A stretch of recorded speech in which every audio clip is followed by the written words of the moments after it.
প্রভু মুখ মাধুরী পিয়ে নেত্রে জলধার, শ্রীকৃষ্ণ চৈতন্য শব্দ করিতে উচ্চারণ, নামের সহিত প্রাণ কইল উৎক্রামণ, মহাযোগেশ্বর প্রায় স্বচ্ছন্দ মরণ, ভীষ্মের নির্যান সবার হইল স্মরণ, হরে কৃষ্ণ শব্দে বৈষ্ণব করে কোলাহল, মহাপ্রভু প্রেমানন্দে হইলা বিহ্বল, হরিদাসের তনু প্রভু কোলে উঠাইয়া অঙ্গনে নাচেন প্রভু প্রেমাবিষ্ট হইয়া, প্রভুর আবেশে অবশ সর্বভক্তগণ, প্রেমাবেশে সবে নাচে করয়ে কীর্তন। হবে কি এইভাবে গৌর গৌর বলতে মৃত্যু হবে কি? রাধে রাধে বলতে বলতে মৃত্যু হবে কি? গঙ্গার তীরে নবদ্বীপ ধামে মরবো, না খাল বিলে কোথায় গিয়ে মরবো? কোথায় কলকাতায় মরবো, না কোথায় বিদেশে গিয়ে মরবো, না নবদ্বীপে মরতে পারবো?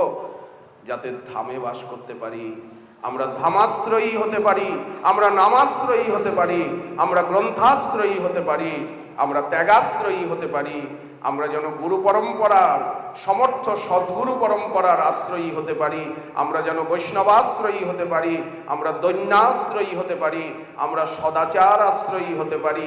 যা ভোগ লাগে না রাজসিক তামসিক বস্তু যাতে গালে না দিই। সদাচার আশ্রয়ী বলতে যা রাজসিক তামসিক বস্তু ভোগ লাগে না সেইগুলো যাতে গালে না দিই, যে কথা শুনতে নেই সে কথা যেন না শুনি, যে কথা বলতে নেই সে কথা যেন না বলি, একে বলে সদাচার আশ্রয়ী হওয়া।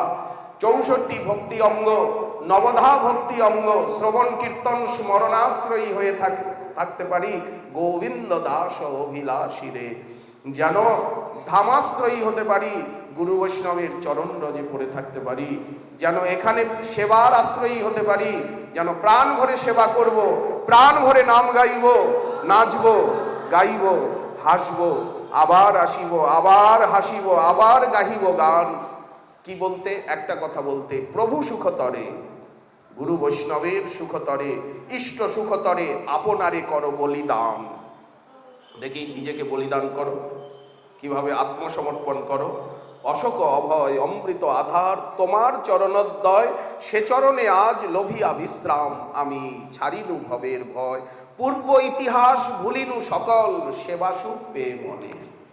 ভক্তকে যদি কেউ জিজ্ঞাসা করে কোথায় জন্মেছিলেন, আপনার বাপ মার নাম কি, কোন দেশের, ভক্ত বলবে কিছুই জানি না। হনুমানজি বলেন আমি কিছুই জানি না, আজকে কি বার, কি নক্ষত্র, কি তিথি, কি যোগ, কি মাস। হনুমানজি বলছেন আমি কিছুই জানি না, আমি শুধু দিবারাত্রি রাম রাম রাম রাম রাম রাম রাম রাম রাম করে থাকি, রামচন্দ্রের সেবা করে থাকি, সবসময় রামায়ণ শ্রবণ করি, কীর্তন করি, আমার আর কিছু মনে থাকে না। ভক্ত এইরকম সব কিছু ভুলে যান। তাহলে কি পরিচয়? শ্রীকৃষ্ণ চৈতন্য প্রভুর দাসের অনুদাস, নরোত্তম দাস মাগে সেবা অভিলাষ। আমি রাধারানীর দাসী, রাধারানীর দাসীর অনুদাসীর দাসী, রাধারানীর দাসী তবই বাস্মি তবই বাস্মি। আমি গৌরাঙ্গের দাসানুদাসের দাসের দাস, নিতাই চাঁদের দাসানুদাসের দাসের দাস, হরিদাস ঠাকুরের দাসানুদাসের দাসের দাস।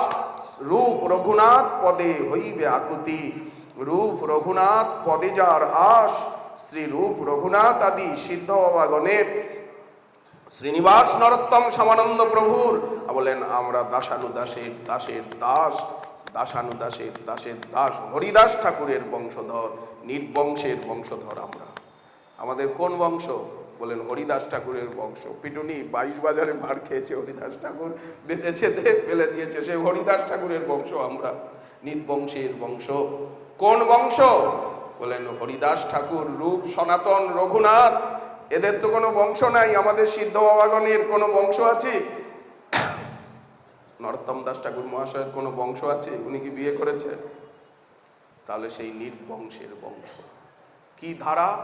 জ্ঞানের ধারা, হরিনামের ধারা, মন্ত্রের ধারা, উপাসনার ধারা, ভাগবতের ধারা, ত্যাগ, দৈন্য, অনুভূতি, আরতি, উৎকণ্ঠা, চোখের জলের ধারা, যে ধারায় আমাদের সিদ্ধ বাবাগণ চলে বলে সিদ্ধি লাভ করেছেন। কি অলৌকিক অতিমর্ত তাদের জীবন। দেখুন গৌড়ীয় বৈষ্ণব জীবন, সিদ্ধ বাবাগণের জীবন কিরকম অলৌকিক দিব্য। এই শীতকালে গাছের বটগাছের তলায় বসে আর মাসের পর মাস কাটিয়ে দিলেন। মহারাজ কৃষ্ণচন্দ্র যখন খবর পেলেন যে আমারই রাজ্যে একজন সাধু বাবা এসেছেন, সামান্য একটা কৌপিন পরে, সামান্য একটা ছেঁড়া কাপড় পরে, আর গাছের গোড়ায় উনি মাসের পর মাস কাটিয়ে দিচ্ছেন। উনি মহান বিদ্বান, মহান অনুভবী, অলৌকিক শক্তিধর মহাপুরুষ। উনি কৃষ্ণনগরের থেকে ছুটে এসে ওনাকে দর্শন করে ওনার সঙ্গে কথা বলে মুগ্ধ হয়ে গেলেন। বিমুগ্ধ হয়ে বললেন, বাবাজি মহারাজ, আপনি এইভাবে থাকতে পারবেন না, এতে আমাদের অপরাধ হবে। আমি আপনাকে এই ভূখণ্ড দান করলাম, এইখানে আপনি একটা চালা বেঁধে আমি সব ব্যবস্থা করছি, আমি নিষ্কর এই ভূখণ্ড দান করলাম, আপনি এইখানে ঝুপড়ি বানিয়ে কুটির বানিয়ে বসে ভজন করুন, আমার রাজ্যে এইভাবে আপনাকে আমি থাকতে দেব না, আমার অপরাধ হবে।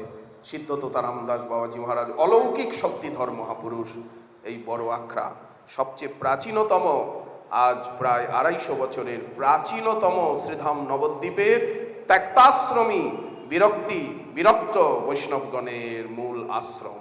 পরবর্তীকালে সিদ্ধ জগন্নাথ দাস বাবা, সিদ্ধ গৌর কিশোর দাস বাবা, রামহরি বাবা, গৌরহরি বাবা, তার আগে সিদ্ধ চৈতন্য দাস বাবা, তারা এসে বংশী দাস বাবা এমন অলৌকিক সাধন করলেন যে নবদ্বীপ ধাম তাদের প্রভাবে পুনরায় এই নবসাজে সজ্জিত হলো।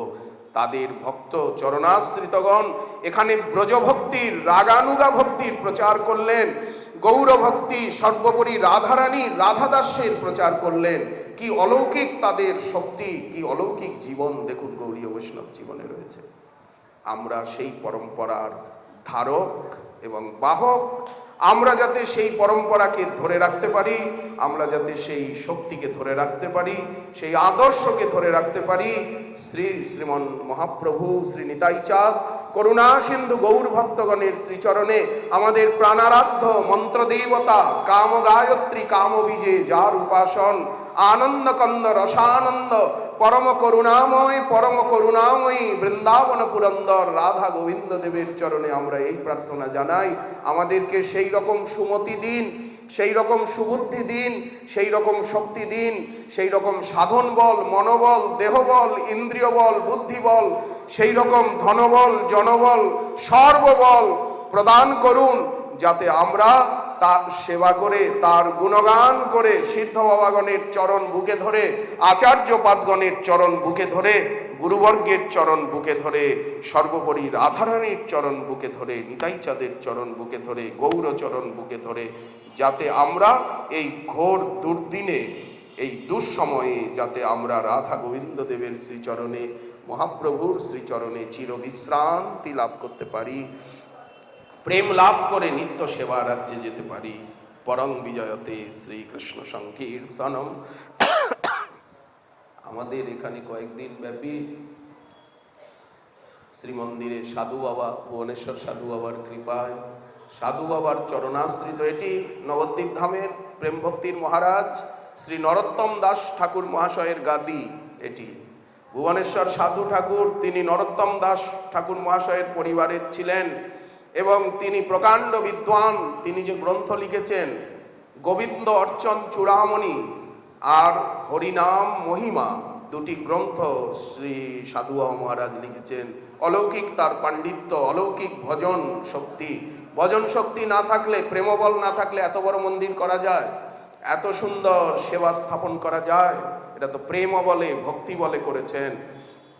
মণিপুর মহারাজ যার কাছে মাথা নত করেছেন, মণিপুর মহারাজের অপার কীর্তি। উনি মহারাজ কৃষ্ণচন্দ্রের সঙ্গে প্রতিদ্বন্দ্বিতা করে ধামেশ্বরের এই যে মহাপ্রভুর সেবার যে বিরোধিতা শৈব শাক্তগণ করেছিল এক সময়ে, সেই বিরোধিতাকে উনি নিরস্ত করেছেন। মহারাজ কৃষ্ণচন্দ্রকে আদেশ করেছেন, যদি মহাপ্রভুর সেবায় কোনো প্রকার বাধা হয় তোমার রাজ্যে, তাহলে আমি যুদ্ধ করব, তোমাকে পরাজিত করব, তোমার রাজ্য ছিনিয়ে নেব। বিশাল সেনা নিয়ে উনি এখানে উপস্থিত হয়েছেন, যাতে মহাপ্রভুকে কেউ মানুষ বুদ্ধি না করতে পারে, মহাপ্রভুকে মহাপুরুষ বুদ্ধি না করতে পারে, মহাপ্রভুকে স্বয়ং ভগবান এবং পরতত্ত্ব সীমা সর্বোপরি রূপে মেনে নেয় নবদ্বীপবাসী, বঙ্গবাসী, সারা ভারতবর্ষবাসী।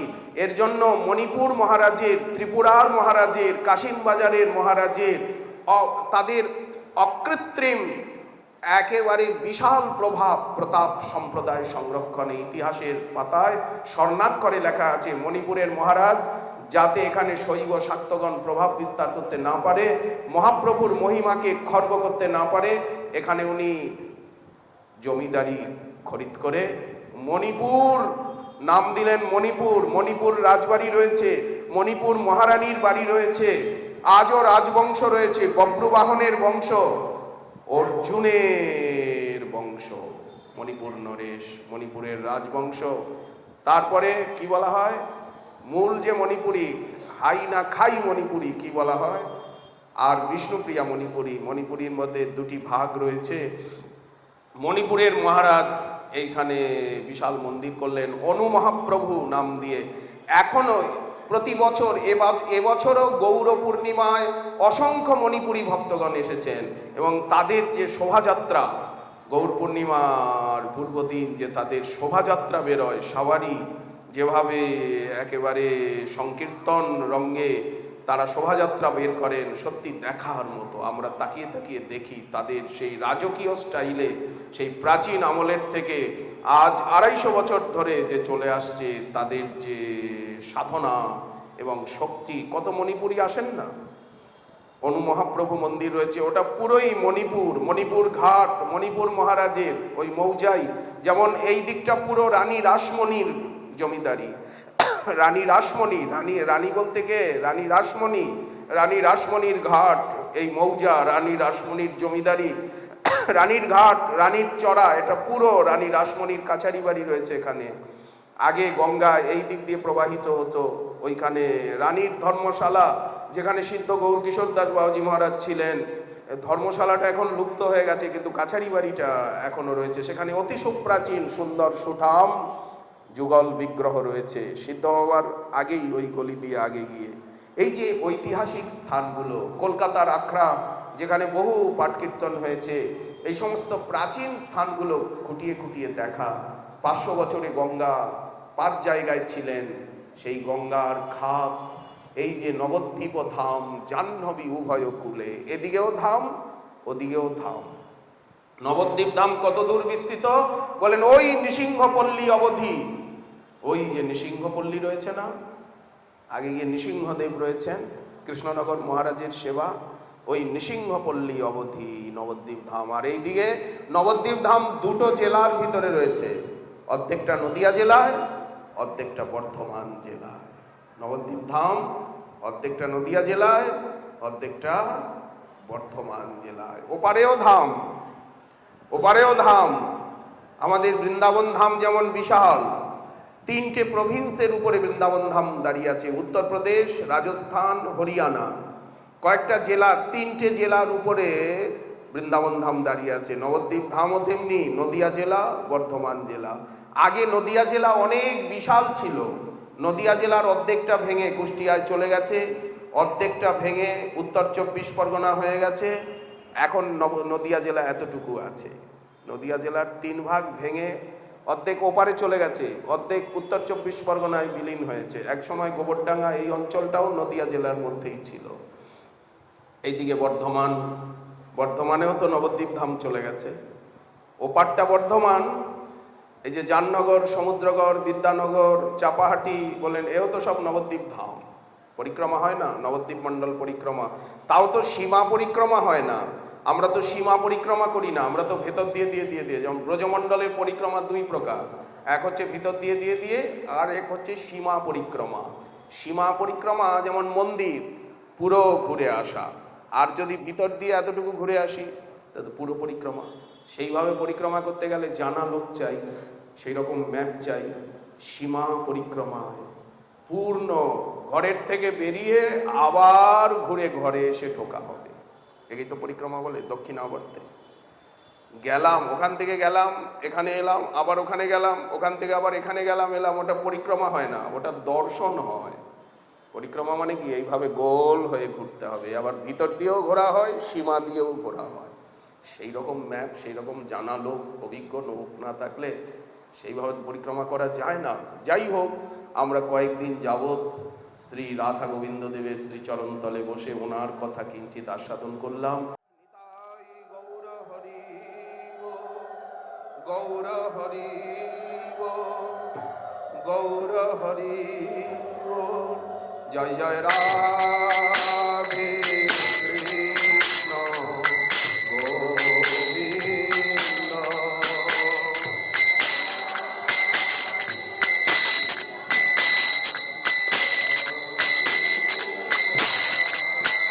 জয় জয় রাধে কৃষ্ণ গোবিন্দ।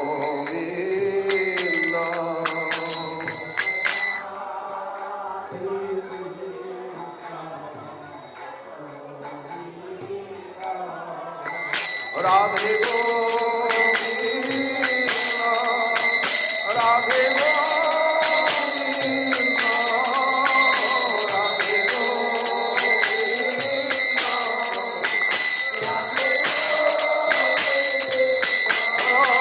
জয় জয় রাধে কৃষ্ণ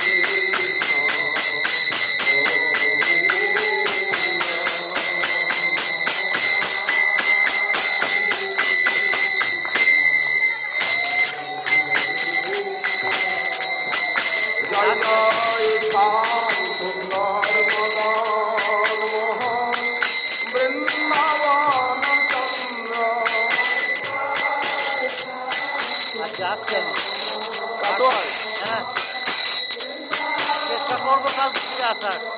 জয় জয় রাধাকান্ত রাধাবিন শ্রী রাধে গোবিন্দ। আসি তাহলে অনুমতি নিয়ে।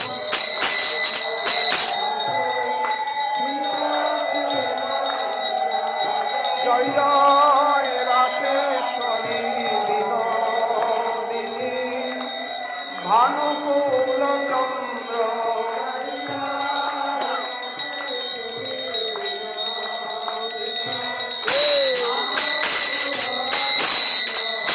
জয় জয় ললিতা বিশাখায়াতি জগৎ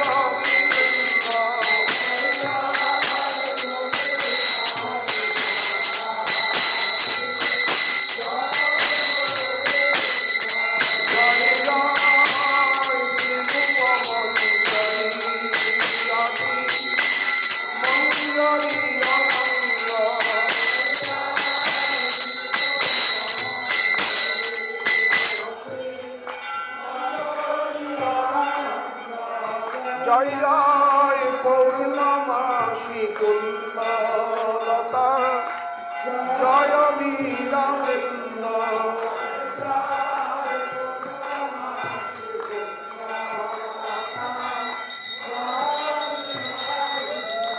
তোমরা সবে মিলে করো দয়া, আমি অতি মগ্ন। আমি কাল আসতাম তো।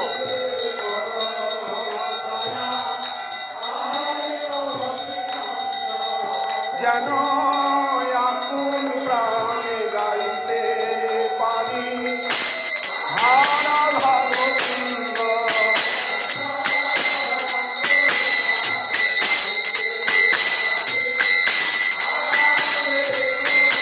যেন ব্যাকুল প্রাণে গাইতে পারি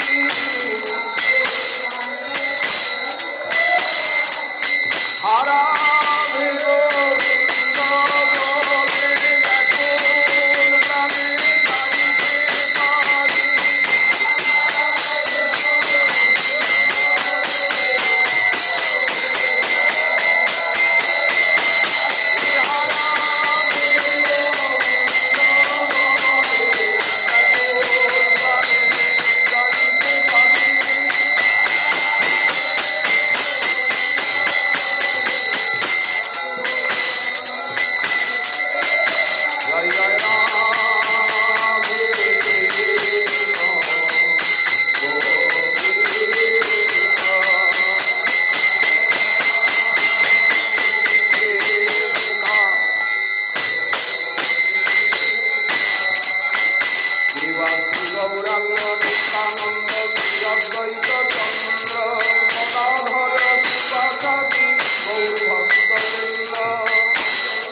গাইব